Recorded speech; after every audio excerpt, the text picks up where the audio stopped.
নমস্কার, আমি আচার্য রতন ভারতী, জ্যোতিষ, তান্ত্রিক ও হস্তরেখাবিদ।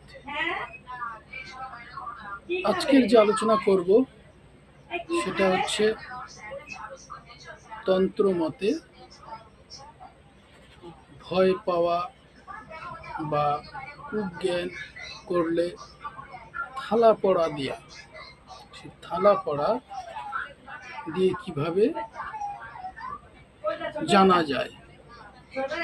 তো সেই থালা পড়া দিয়ে কাঁসার থালা লাগে, সেই কাঁসার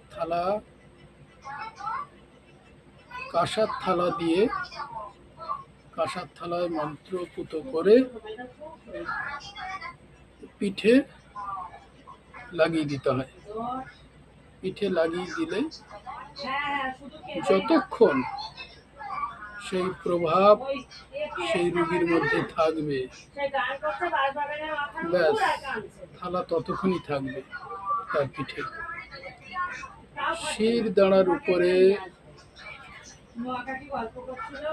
প্রভাব, সেই খারাপ প্রভাব বইতে থাকে পিঠের শির দাঁড়ার উপরে।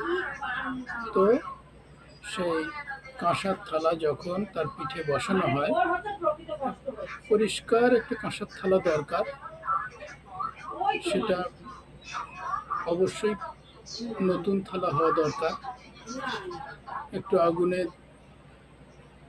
ধরে নিতে হবে, তারপরে ওর উপরে ঘি মাখিয়ে, একটু সামান্য ঘি দিতে হবে, দিয়ে আবার আগুনে ধরতে হবে, তারপর ওটাকে মন্ত্রপুত করে নিয়ে পিঠে লাগিয়ে দিতে হবে। তো